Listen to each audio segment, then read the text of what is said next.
Selamat pagi anak-anak. Bertemu lagi dengan Bu Fatma. Hari ini anak-anak kelas 5 akan belajar dengan Bu Fatma ya.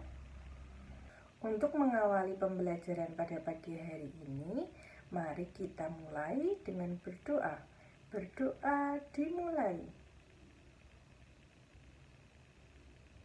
Berdoa selesai. Bagaimana anak-anak kabar kalian? Ibu harap kabar anak-anak kelas 5 semua dalam keadaan sehat ya. Agar kalian semua semangat, mari kita bernyanyi. Bernyanyi Garuda Pancasila. 1, 2, 3. Garuda Pancasila.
Pada hari ini kita semua akan belajar mengenai tema 5 yaitu ekosistem, subtema 3 yaitu keseimbangan ekosistem, dan hari ini kita masuk pada pembelajaran 5. Tujuan pembelajaran pada kali ini yaitu yang pertama, nanti siswa dapat menjelaskan beberapa faktor yang mempengaruhi keseimbangan ekosistem. Yang kedua, siswa dapat membuat peta pikiran yang memuat dalam sebuah teks. Nah, pada pembelajaran kemarin kita sudah belajar tentang jenis-jenis ekosistem. Pada pembelajaran kali ini kita akan belajar mengenai keseimbangan ekosistem. Sebelumnya, Ibu ingin bertanya kepada kalian. Perhatikan gambar di bawah ini. Gambar apakah ini? Ada yang tahu? Ya benar, gambar bapak-bapak yang sedang memukul kentongan. Selanjutnya, apa yang sedang dilakukan oleh bapak tersebut? Nah, apa maksud dari memukul kentongan? Ada yang tahu? Memukul kentongan yaitu menginformasikan berita atau peristiwa yang terjadi. Pertanyaan yang ketiga, apa penyebab dari peristiwa tersebut. Nah, apabila bapak-bapak itu memberikan berita tentang banjir, maka apa penyebabnya dari banjir itu? Ada yang tahu? Selanjutnya, perhatikan gambar di bawah ini. Gambar yang kedua ini kira-kira gambar apa ya? Ada yang tahu? Ya, benar. Gambar ini adalah gambar mengenai gunung meletus. Nah, gambar apa penyebabnya peristiwa gunung meletus itu? Apakah ada yang tahu? Ya, gunung meletus itu penyebabnya ada banyak. Gambar yang ketiga ini gambar apakah? Apa ada yang tahu? Ya, benar. Gambar yang ketiga yaitu menceritakan tentang adanya kebakaran hutan dan hewan-hewan yang ada di hutan lari atau kabur dari tempat tinggalnya. Apa penyebab dari peristiwa kebakaran? Ada yang tahu? Nah, kebakaran ini terjadi ada beberapa yang menyebabkan.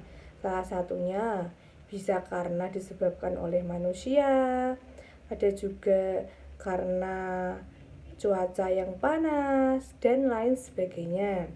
Apa akibat dari kebakaran hutan? Dilihat dari gambar, akibat kebakaran hutan yaitu hewan-hewan yang ada di hutan lari atau kabur dari tempat tinggalnya. Dari ketiga gambar tadi itu menceritakan tentang ketidakseimbangan lingkungan akan mempengaruhi kehidupan lingkungan yang ada. Kapan ekosistem itu bisa dikatakan seimbang? Apakah ada yang tahu? Ekosistem bisa dikatakan seimbang apabila semua komponen, baik komponen abiotik atau komponen biotik, yaitu komponen yang hidup ataupun komponen yang tidak hidup, berada pada porsi yang semestinya. Dalam ekosistem terjadi peristiwa makan-memakan yang kita sebut dengan istilah rantai makanan. Jumlah masing-masing anggotanya harus sesuai dengan aturan ekosistem yang ada. Seperti rantai makanan yang ada pada contohnya. Yang pertama yaitu produsen. Produsen dilihat dari gambarnya itu yaitu produsennya siapa? Rumput, benar. Produsennya rumput. Dan rumput dimakan oleh belalang, yaitu konsumen satu. Nah, belalang dimakan oleh katak. Katak itu menjadi konsumen 2. Dan katak itu dimakan oleh ular. Ular sebagai konsumen 3. Dan ular dimakan oleh elang. Elang itu yaitu konsumen keempat. Nah, apabila pada ekosistem, kalau rumput itu ekosistem pada sawah. Nah, apabila ekosistem pada sawah tersebut rumputnya itu tidak ada rumputnya karena terjadinya kebakaran. Nah, berarti rumputnya itu tidak hidup dan belalang tidak bisa makan. Apa yang terjadi? Belalang akan punah. Dan apabila belalang punah, katak pun juga akan punah karena katak tidak bisa makan, yaitu yang biasanya memakan belalang karena belalangnya tidak ada, jadi katak akan mati. Begitu juga seterusnya.